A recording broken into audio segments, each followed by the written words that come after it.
All right. On page 166, we've been talking about clients, and you've got these responsibilities. I want to talk about customers now, because customers, you have a different set of responsibilities. Matter of fact, on page 166, where it says customer level, I want you to write 6 words above this. Here's the 6 words, and this is my homage to my instructor. This was Dan Miller's favorite saying. I've stole it from him. Dan has now passed on, so I give Dan Miller credit for this. Do no harm, do no help. That explains everything you need to know about a customer. Do no harm. You cannot lie to them. You can't mislead them. You can't give them false information. But on the other hand, you do not help them. That is their agent's job. If they have a question, you can't talk to them, but don't lie to them. Okay? You still have to exercise reasonable skill and care. You have to be honest and fair. You have to disclose that property's got a defect. All right? And what's the third one? You have to disclose any of the material facts. But you certainly wouldn't say, well, my client's motivated, so lowball us. No, I don't want to help you, but I can't lie to you. Okay? So do no harm, do no help. That's the best way to understand what customer level service is. Then when you create them as a client, you gain these new 6 ones, the 6 new ones. All right?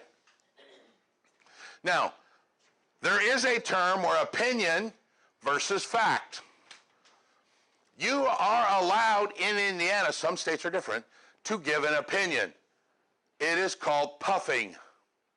Puffing is the legal use of an opinion to make a property look better. Yes, Mr. Buyer, I understand that's a toxic waste dump, but this is the best view of the toxic waste dump there is. All right? That is puffing. You can puff. What you can't do is intentionally mislead them. That is called fraud. You cannot say something like, no, I-69's coming through here, and you got your fingers crossed behind your back. Because if you know that, you have to disclose it. You cannot lie and say, no, it's not coming through here. You know, that's fraud. Those two make sense, right? Here's the third one that's confusing. There is also one called negligent misrepresentation. This is where you should have known better, and you knew the rules. You just, oops, made a mistake. Like, I forgot to tell you there was lead-based paint. You should have known that. You did a whole class on environmental, which we'll get to. You're licensed, you knew that. You have continuing ed that talks about that, but you didn't do it. That's negligent misrepresentation. That's a big one. You knew better, but you still didn't do it. I was not aware is no excuse. Sorry, my bad. Hug it out, move on. Okay? Failed to deliver the counteroffer. I say that because that's actually happened. Somebody wrote an offer, agent delivered the counteroffer to the selling agent who forgot that they got it and never told their client, and by the time they told them, it had expired. That's negligent. You knew better. You know you have to give offers immediately. All right? That's a negligent misrepresentation. You failed to do what you knew you should have had to do. Dealing with disclosures, there are environmental disclosures, and we're going to do a whole chapter on environmental one day. All right? So we'll talk about lead-based paint and asbestos and radon and all that good stuff.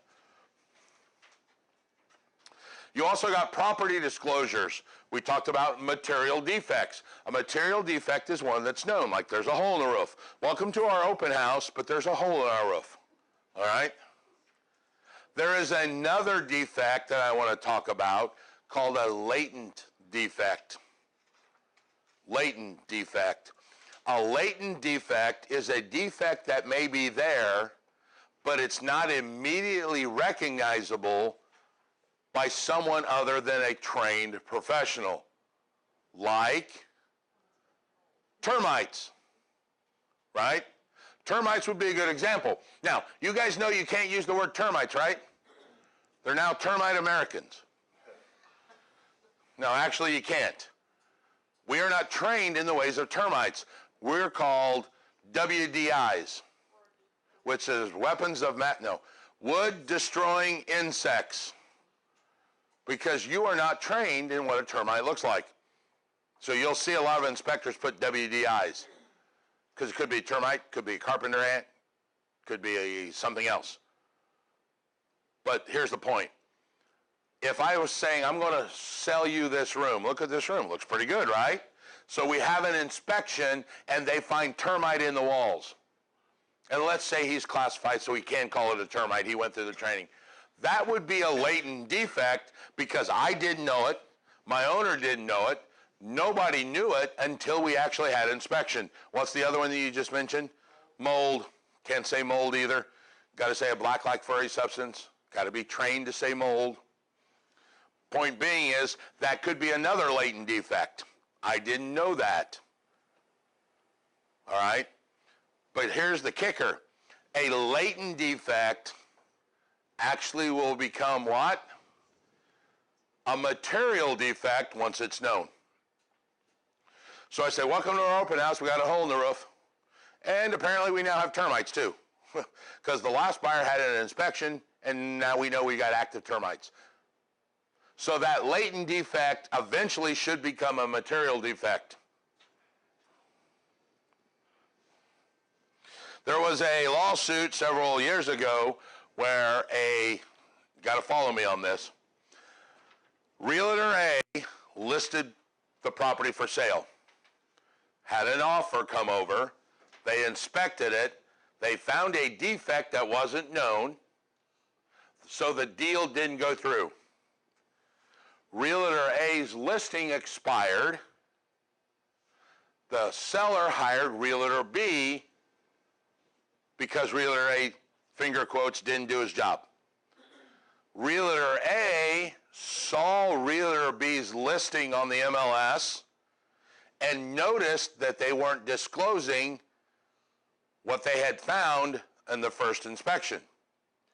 So Realtor A calls Realtor B and says, hey, just want to let you know that house was found to have this defect. Did the seller tell you that? And Realtor B says, no, they did not. The seller tried to sue Realtor A for getting involved in a deal that he had nothing to do with.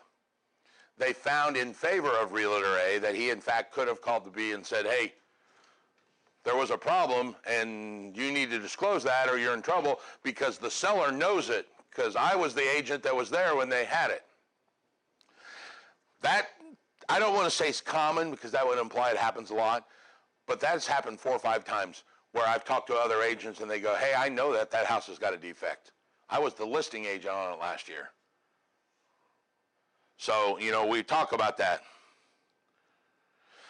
In the book, on page 167, there's a section that says an agent has an independent duty to conduct a reasonably contingent and diligent inspection of the property. Not in Indiana. We're not required to. All right? We're not required to. Over on the last page there, 168, this is the stigmatized property. This is the section in the book. We've already touched on the laws, so you understand what we're talking about. Remember, there are 5 properties that have gained a reputation solely because of an event that has happened. Death, manufacture of meth, and those others. Commission of a felony, gang-related activity, or the discharge of a weapon by a policeman in the line of duty. Those are all create a stigmatized property. Remember, what's special about the disclosure on a stigmatized property? What's different about this disclosure than, say, the hole in the roof? This disclosure is not a mandatory. You are not obligated to disclose either one of these 5 mandatorily or voluntarily. Don't ask, don't tell. But you can't lie. Actually, that's not what it says. You can't give misleading information if you're asked. And you can choose to say, Sorry, we don't discuss those situations within the modular group. All right? Which is kind of a left-handed way of saying, yeah, someone died in this house? We choose to not discuss that. Oh, so what room did they not die in?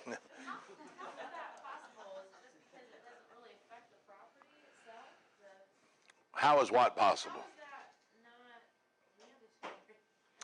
Because a stigmatized has a reputation, whereas an actual defect is a physical defect that could cause harm.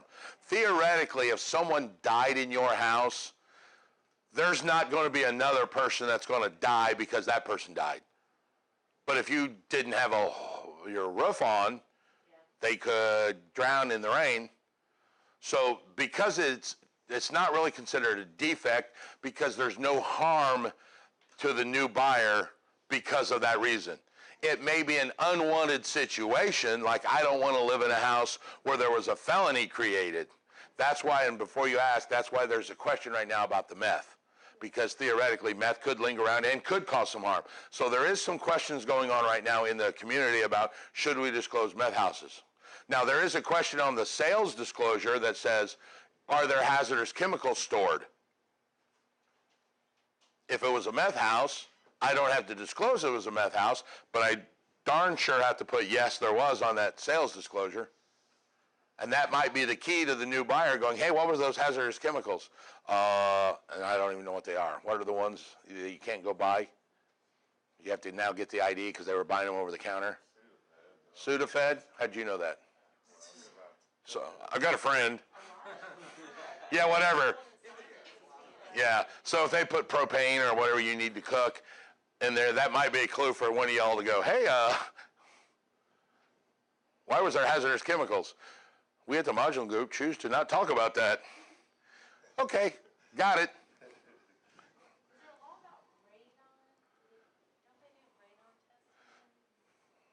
There is no law that requires radon testing. Some people do radon, some people don't do radon. We'll talk about radon in the environmental. And you'll absolutely love my environmental, or you will absolutely hate it. Because that's what I used to do, so I always tell people I can make it long and boring or short and sweet. And nobody ever says long and boring. I'm waiting one day for somebody to go, let's spend about 8 hours on this.